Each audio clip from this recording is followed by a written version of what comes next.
ನಾಳಿದ್ದು ಆಗ್ಬೋದು. ನಾಳೆ ನಾಳಿದ್ದು ಇನ್ನು 4 ಕ್ಷೇತ್ರಗಳಿದ್ದಾವೆ, ಆಗ್ಬೋದು. ಚಾಮರಾಜನಗರ ಆಗುತ್ತೆ ಸರ್. ನಾಳೆ ನಾಳಿದ್ದು ಅಂತಂದರೆ ನಾಳೆ ನಾರು ಆಗ್ಬೋದು, ನಾಳಿದ್ದಾರು ಆಗ್ಬೋದು. ಸರ್ ಯಾಕೆ ಸರ್ ಚಾಮರಾಜನಗರ ತುಂಬ ಕಗ್ಗಂಟಾಗಿದೆ ಅನ್ಸುತ್ತೆ? ಕಗ್ಗಂಟೆ ಆಗಿಲ್ಲ, ನಮ್ಮಲ್ಲಿ ಕಗ್ಗಂಟುಗಳೇ ಇಲ್ಲ, ಎಳೆದಾಡ್ತಾವ್ರೆ ಅಂತ. ಎಳೆದಾಡೋದೂ ಇಲ್ಲ. ತೀರ್ಮಾನ ಒಂದೇ ಸಾರಿ ಮಾಡೋದು ಬೇಡ ಅಂತ ಒಟ್ಟಿಗೆ ಆಮೇಲೆ ಮಾಡ್ತಾ ಇದ್ದೀವಿ. ಪ್ರೆಸೆಂಟ್ ನಿಮಗೆ ಕಾನ್ಫಿಡೆಂಟ್ ಇದೆ ಸರ್ ಎಷ್ಟು ಕ್ಷೇತ್ರ ಗೆಲ್ಬೋದು ಅಂತೇಳಿ? 20 ಗೆಲ್ತೀವಿ ಅಂತ ಹೇಳಿಲ್ವೇನೆಯ? 20 ಕ್ಷೇತ್ರಗಳನ್ನು ಗೆಲ್ತೀವಿ. ಆ BJP ಅವ್ರ ಥರ ಸುಳ್ಳು ಹೇಳಲ್ಲ. 28 ಗೆದ್ಬಿಡ್ತೀವಿ. ಗೆದ್ದರ ಅಲ್ಲ ಅಲಯನ್ಸ್ ಏನೋ ಪ್ರಾಬ್ಲಮ್ ಆಗುತ್ತೆ ನಿಮಗೆ? JDS ಮತ್ತೆ BJP ಅದರಿಂದ ನಮ್ಗೆ ಅನುಕೂಲ. ಕಳೆದರೆ ನೀವು ಅವ್ರ ಜೊತೆ ಯಾವ ರೀತಿ ಅನುಕೂಲ? ಅದು ಅನುಕೂಲ ಆಗಲಿಲ್ಲ, ಈಗಲೂ ಅವ್ರಿಗೆ ಅನುಕೂಲ ಆಗಲ್ಲ, ನಮ್ಗೆ ಅನುಕೂಲ. ಯಾವ ರೀತಿ ನಿಮಗೆ ಯಾವ ರೀತಿ ಅದನ್ನೆಲ್ಲ ಈಗ ಹೇಳೋಕ್ಕಾದ್ದ ನಿಮಗೆ? ಅವೆಲ್ಲ ನಿಮಗೆಲ್ಲ ಗುಟ್ಟೆಲ್ಲ ಬಿಟ್ಕೊಡೋಕ್ಕಾಗಲ್ಲ.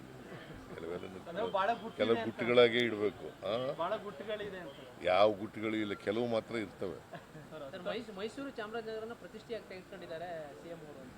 ಪ್ರತಿಷ್ಠೆ ಅಂತಿಲ್ಲ, ಎಲ್ಲ 28 ಕ್ಷೇತ್ರಗಳನ್ನೂ ಪ್ರತಿಷ್ಠೆ ತಗೊಂಡಿದ್ದೀವಿ, ಇವು 2 ತಗೊಂಡಿದ್ದೀವಿ ಅಷ್ಟೇ. ಯಾವಾಗ ಎಲ್ಲ ಎಲೆಕ್ಷನ್ಗಳು ಕೂಡ ಪ್ರತಿಷ್ಠೆಗೆ ತಗೊಂಡಿದ್ದೀವಿ. ಈ ಶಿವಣ್ಣ ನಿಂತಿದ್ದಾಗ ಪ್ರತಿಷ್ಠೆ ತಗೊಂಡಿಲ್ಲ ಶಿವಣ್ಣ. ಸರ್ ಈ ಗ್ಯಾರಂಟಿ ಯೋಜನೆಗಳು ನಿಮ್ಗೆ ಕೈ ಹಿಡಿತಾವ ಅಂತ ನಂಬಿಕೆ ಇದೆಯೇನು? ಅವು ಮೇಜರಾಗಿ ಕೈ ಹಿಡಿತವೆ. ಯಾಕಂತಂದರೆ ನಾವು ನುಡಿದಂತೆ ನಡೆದಿದ್ದೀವಿ, ಬಂದ ತಕ್ಷಣ ಜಾರಿ ಮಾಡಿದ್ದೀವಿ. ನಾವು ಅಧಿಕಾರಕ್ಕೆ ಬಂದ ತಕ್ಷಣ ಜಾರಿ ಮಾಡ್ತೀವಿ ಅಂತ ಹೇಳಿದ್ರು, ಜಾರಿಗೆ ಕೊಟ್ಟಿದ್ದೀವಿ. ಅವಕ್ಕೆ ಈ ವರ್ಷ 5 ಗ್ಯಾರಂಟಿಗಳಿಗೆ 36,000 ಕೋಟಿ ಖರ್ಚು ಮಾಡಿದ್ದೀವಿ.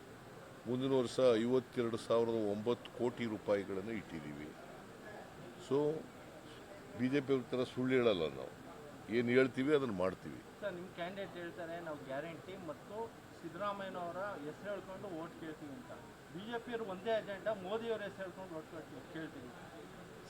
ನಾವು ಸಾಧನೆಗಳ ಮೇಲೆ ಅವಲಂಬನೆ ಆಗಿರ್ತೀವಿ. ನಾವು ಏನು ಮಾಡಿದ್ದೀವಿ, ಜನಗಳಿಗೆ ಏನು ಹೇಳಿದ್ದೀವಿ, ಏನು ಮಾಡಿದ್ದೀವಿ, ಅದ್ರ ಮೇಲೆ ನಾವು ಡಿಪೆಂಡ್ ಆಗಿರ್ತಕ್ಕಂಥದ್ದು.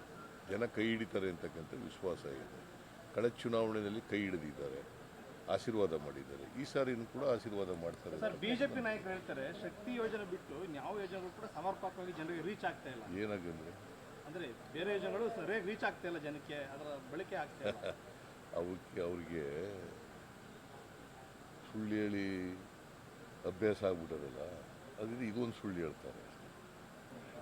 ಅವ್ರಿಗೆ ನುಡಿದಂತೆ ನಡೆದಿಲ್ಲ ಅವ್ರು ಯಾವಾಗಲೂ ಕೂಡ. ಅವರು 2018ರಲ್ಲಿ 600 ಭರವಸೆಗಳು ಕೊಟ್ಟರು. Not even 10% of them, not even 10% of them are implemented. Narendra ಮೋದಿಯವರು 15 ಲಕ್ಷ ತಂದು ಕೊಟ್ರ, 2 ಕೋಟಿ ಉದ್ಯೋಗ ಸೃಷ್ಟಿ ಮಾಡಿದ್ರ, ರೈತರ ಆದಾಯ ಡಬಲ್ ಮಾಡಿದ್ರ, ಅಚ್ಚೇ ದಿನ ತಗೊಬಂದ್ರ. ಮತ್ತೆ ಯಾಕೆ ನರೇಂದ್ರ ಮೋದಿಯವರು ನಂಬ್ತಾರೆ? ಸರ್ ನಿಮ್ಮ ಮೇಲೆ ಹೇಳ್ತಾರೆ 10ಕ್ಕೂ ಹೆಚ್ಚು ಕ್ಷೇತ್ರಗಳಲ್ಲಿ ಸಚಿವರ ಸಂಬಂಧಿಗಳಿಗೆ ಟಿಕೆಟ್ ಕೊಟ್ಟಿದ್ದೀರಿ ಸರ್. ಈಗ ಏನಂದ್ರೆ ಕೊಟ್ಟಿದ್ದೀವಿ, ಯಾಕಂದ್ರೆ ಆ ಕ್ಷೇತ್ರದ ಜನ ಯಾರಿಗೆ ಹೇಳ್ತಾರೋ ಅವ್ರು ಕೊಟ್ಟಿದ್ದೀವಿ. ಅಲ್ಲ, ನೀವು ಕುಟುಂಬ ರಾಜಕಾರಣವನ್ನ ವಿರೋಧ ಮಾಡ್ತಾವ್ರು, ಈಗ ಕುಟುಂಬದವ್ರಿಗೆ ಸಿಕ್ಕಿದ್ರೆ ಹೇಗೆ ಅಂತ ನೋಡಿಯಪ್ಪ, ಜನ ಯಾರನ್ನ ಹೇಳ್ತಾರೋ ಅವ್ರು ಕೊಡ್ತೀವಿ. ಯಾರನ್ನ ಆಯ್ಕೆ ಮಾಡ್ತೀವಿ ಅಂತ ಹೇಳ್ತಾರೆ ಅವ್ರು. ಕುಟುಂಬ ರಾಜಕಾರಣ ಅಲ್ಲ, ಜನರ ಅಭಿಪ್ರಾಯಕ್ಕೆ ಮನ್ನಣೆ ಕೊಡಬೇಕು. ಸರ್ ನಿಮ್ಮ ಮೇಲೆ ಹೇಳ್ತಾರೆ ಹೆಚ್ಚಿನ ಸೀಟ್ ಗೆಲ್ಲದೆ ಹೋದರೆ ಸಿದ್ದರಾಮಯ್ಯ ಕೂಡ ರಾಜೀನಾಮೆ ಕೊಡಬಹುದು ಅಂತ. ಹಂಗಂತ ಹೇಳಿದಾರ? ನೀನಿದ್ದೇನಪ್ಪ ಹಂಗೆ? ಅವ್ರು ಏನು ಹೇಳಿದ್ದಾರೆ ಅಂತಂದರೆ, ನಾವು ಸಿದ್ದರಾಮಯ್ಯನವರು ಬಡವರಿಗೆ ಹಿಂದೆ ಮುಂದೆ ಎಲ್ಲ ಬಿಟ್ಬಿಡ್ತೀರಿ ಕಾಂಟೆಕ್ಸ್ಟ್ನ. ಸಿದ್ದರಾಮಯ್ಯನವರು ಬಡವರ ಪರವಾಗಿ ಕೆಲಸ ಮಾಡಿದ್ದಾರೆ, 5 ಗ್ಯಾರಂಟಿ ಯೋಜನೆಗಳನ್ನು ಜಾರಿಗೆ ಕೊಟ್ಟಿದ್ದಾರೆ. ಇಂಥ ಪರಿಸ್ಥಿತಿನಲ್ಲಿ ಅವ್ರು ಗೆಲ್ಲಿಸ್ಬೇಕು ಅವ್ರಿಗೆ ಅಂತ ಹೇಳಿದ್ದಾರೆ. ಅವ್ರು ಮುಂದುವರಿಬೇಕು ಅಂತ ಹೇಳಿದ್ದಾರೆ. ಅದಕ್ಕೆ ನೀವು ರಾಜೀನಾಮೆ ಕೊಡಬೇಕು. ಆಯ್ತಪ್ಪ, ಎಲ್ಲ ಒಳ್ಳೆ ಕೆಲಸ ಮಾಡಿದ್ಮೇಲೆ ನಾವು ಗೆಲ್ಲೇಬೇಕಲ್ವಾ?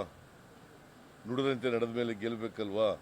ಅದು ಹೇಳಿದ್ದಾರೆ ಅಷ್ಟೇ. ಕುಮಾರಸ್ವಾಮಿ ಅವರು ಇವತ್ತು ಡಿಸ್ಚಾರ್ಜ್ ಬಂದಿರೋ ಹಾಸ್ಪಿಟ್ಲಿಂದ, ನಿಮಗೆ ಪೊಲಿಟಿಕಲ್ ಸ್ಟಂಟು ಇಷ್ಟು ದಿನ ಹೇಳಿರೋಂಥದ್ದು ಅಂತ ಹೇಳಿ ಅವ್ರಿಗೆ ಒಳ್ಳೇದಾಗಲಿ ಅಂತ ಅಷ್ಟೇ. 1977 ಬೇಗ ಗುಣ ಆಗಲಿ ಅಂತೇಳಿ ಹಾರೈಸ್ತೀನಿ.